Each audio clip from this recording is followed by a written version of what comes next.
튜토리는 다음 쪽에서 보통 노출이 되거든요. 처음에 세팅하면은 준 최적화 하는데 한 일주일, 2주 정도밖에 안 걸려요. 일주일 정도? 뭐 길면 2주일? 준 최적화라고 표현보다는 튜토리는 오히려 최적화 블로그가 거의 쉽게 된다고 보면 되죠. 어떤 기준이냐면 다음에서의 최적화. 대신 그만큼 저품질도 되게 쉽다라고 생각을 하면 될 것 같아요. 그러니까 보통 이제 뭐 튜토리도 두 가지 운영 방식이 크게 나눌 수 있는데 뭐 여러 가지 있겠지만 다음 노출을 늘려서 이슈 키워드를 빨리 해서 최적화되는 블로그들이 만들기 쉽기 때문에 오래된 블로그든 뭐 최근에 만든 블로그든 경쟁을 해서 경쟁이 많이 밀리지가 않거든요. 그러니까 좋은 키워드를 빨리 발견해서 뭐 이슈 키워드 이런 거를 바로바로 다음에 상위 노출을 시키는 거죠. 그렇게 해서 뭐 애드센스 수익을 땡겨오는 방식. 이렇게 하면 문제는 이제 반복될수록 점점 다음에서 저품질 되기가 그만큼 쉽고 이렇게 하면 더 쉽거든요. 그렇기 때문에 피로도가 높을 수 있다는 부분이 단점이지만 여러 개의 아이디나 이런 걸 만들어서 단기적으로 수익을 딱 당기기에는 티스토리 이런 방식도 괜찮아요. 반면에 이제 티스토리를 블로그를 좀 더 반자동화식으로 오랫동안 수익을 계속해서 들어오게 안정적으로 하고 싶다면은 이제 이것도 마찬가지 아까 말한 것처럼 SEO 방식과 연결되는 부분인데 이제 구글에 노출시켜서 계속해서 구글에 띄울 수 있도록 하는 방법이 중요하죠. 티스토리를 좀 더 계속해서 수익을 안정적으로 만들고 싶다면은 핵심은 이제 구글 노출을 노려야 되고 구글 노출되는 키워드나 페이지가 많아야 된다는 부분들 좀 더 늘어나야 되겠죠. 그런 부분들 요거의 하나의 핵심은 세부 키워드를 잡는 거예요. 좀 센 키워드 같은 경우는 오래된 블로그가 아닌 경우 티스토리도 물론 아까 말 다음에 좀 정리를 해볼게요.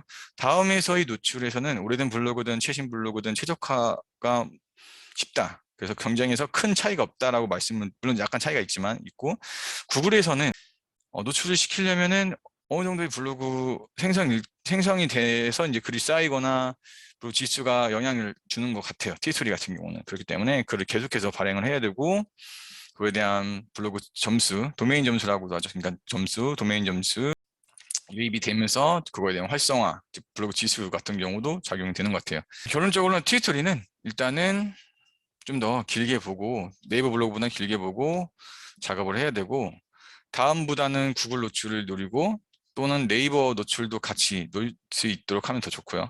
이렇게 해서 계속해서 블로그를 운영을 해야 되고 그 다음에 다음 저품질은 일단은 반드시라는 표현은 그렇지만 올 수 있다. 언젠간 올 수 있다라 생각을 하고 마음 비우고 그렇게 계속해서 글을 써야 돼요. 그런 부분이 좀 어려움은 있지만 한번 이렇게 노출되면은 구글에서는 잘 떨어지지 않기 때문에 거의 반자동화에 가깝게 운영이 된다고 볼 수 있죠.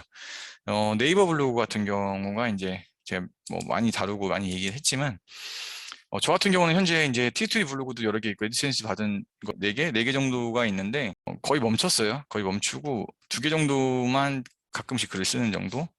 그리고 네이버 블로그를 지금 네이버 블로그도 한 6개 정도 아이디가 있고 블로그가 있고 이제 개설을 해서 동시다발적으로 운영하다가 지금은 이제 하나, 2개 이 정도만 틈틈이 운영하고 있어요. 특히 하나 정도 IT 인플루언스 받은 블로그만 일하고 이제 본업하고 병행해서 진행을 하고 있어요. 근데 네이버 블로그 같은 경우는 아무래도 확실히 올리기가 물론 쉽지만 쉽다는 표현은 좀 비교를 하면 이제 티스토리나 다른 워드프레스보다 쉽다는 말씀이에요. 일단 로직을 안다는 전제 하에. 근데 네이버 블로그 같은 경우는 그렇게 그래도 수월하지만 금방 또 관리를 안 하면 금방 바로 표시가 나요. 그래서 뭐 2,000명, 3,000명 넘어가다가도 며칠 관리 안 하고 며칠 글을 안 쓰지 않으면은 바로 또 뭐 4,000명대로 떨어지거나 이렇게 되거든요. 저 같은 경우는 지금 그런 상황인데 아무튼 본업과 병행하기는 쉽지는 않아요. IT나 뭐 이런 특히 전문 블로그 같은 경우 뭐 경제 마찬가지 내가 어떤 잘 아는 분야가 아니거나 뭐 학습해서 한다면은 좀 더 어렵다고 볼 수 있고요. 그렇지만 이제 좀 단기적으로 수익을 내기에는 좀 좋죠. 네이트푸스 같은 경우는 좀 더 큰 액수는 아니지만 초보분들도 바로바로 몇 개월 해서 바로 낼 수 있고 수익화할 수 있다는 부분. 더 중요한 부분은 이제 협찬이나 뭐 내 어떤 쇼핑몰 운영할 때 거기다 링크를 저품질 당하지 않게끔 하는 방법이 있어요. 이제 그런 부분을 활용해서 이제 쇼핑몰 같은 부분이나 내가 하고 있는 홈페이지를 좀 홍보할 수 있는 부분을 수단으로 사용할 수 있어요. 그래서 회사 같은 경우는 보통 블로그를 네이버 블로그를 가장 많이 선호하고 활용을 하죠. 거의 필수라고 볼 수 있어요. 물론 이런 세부적인 부분을 잘 모르고 그냥 외관적으로 보여주기 위주로 상업 블로그 운영하는 게 조금 아쉽긴 한데 노출을 시킨다면 분명한 효과는 있어요. 분명한 또 DB 질이나 뭐 DB를 창출하기에도 이제 질이 좋고 전체적으로 네이버가 아직은 네이버 통합 검색이 국내에서는 상업적으로 연결하기에도 가장 효과가 있다고 저는 말씀드리고 싶어요. 물론 개인적으로 지금 말씀드린 건 개인적으로 봤을 때는 네이버 블로그를 통해서 원고 협찬을 받는다든지 아까 제가 처음에 말한 것처럼 한 원고 글 하나당 10만 원씩 받는다든지 뭐 20만 원씩 지수가 높아야 된다는 전제지만 어쨌든 최소 10만 원에서 15만 원 정도는 받을 수 있다. 부업으로 월 한 150 정도는 좀 몇 개월 정도 고생하면 가능하다라고 말씀을 드리고 싶어요. 네이버 블로그는 구멍난 항아리다라고 말하고 싶어요. 다 물론 플랫폼들이 계속 관리해야 되기 때문에 뭐 항아리에 물을 채우면서 물이 점점 빠져나가는데 계속 물을 채워야 되는 그런 반복적인 행동이 반복돼야 되지만 네이버 블로그는 그 항아리 구멍이 좀 더 크다고 볼 수 있어요. 그렇기 때문에 물을 계속해서 붓지 않으면은 물이 그만 빠져나가서 방부자수를 말하는 거예요. 보통 이제 채워지는 물수를 비유한 건데 그렇게 해서 떨어지게 된다는 거. 근데 이런 항아리 구멍을 작게 만드는 방법이 있어요. 그러니까 물이 점점 바로바로 안 빠져나갈 수 있게 어느 정도 블로그 유지가 될 수 있게 하는 방법이 핵심 바로 키워드예요. 물론 블로그 운영의 가장 핵심이라고 할 수 있다면 키워드 선정인데 그 키워드를 좀 더 세부적으로 롱테일 키워드를 또 찾고 해서 블로그를 그 지수를 계속해서 유지할 수 있도록 쌓아두는 거죠. 그러니까 한마디로 말하면 블로그 키워드를 찾되 세부적으로 찾아서 상위 노출을 시켜놓는 키워드 포스팅을 많이 깔아놓는다. 이게 핵심이에요.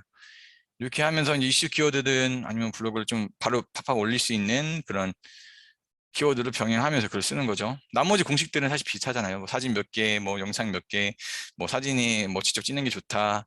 뭐 아니면 뭐 캡처하는 것보다는 아무튼 뭐 퀄리티 그런 거 좋다. 뭐 이런 부분들은 조금씩 뭐 의견이나 생각 차이가 있지만 평균화된 거잖아요. 평균화된 건데 이제 결국에는 키워드 싸움이다. 그 안에 이제 카피라이팅을 또 좀 더 세부적으로 해서 얼마큼 사람들이 머물 수 있게 하느냐 뭐 이런 부분들 체류 시간이 핵심이니까 네이버 블로그는 그렇게 계속해서 유지할 수 있게끔 오랫동안 지수를 우상향할 수 있게 하는 방법이 핵심이다. 지식인 관련해서는 다음에 다뤄야 되겠지만 간단히 얘기하면은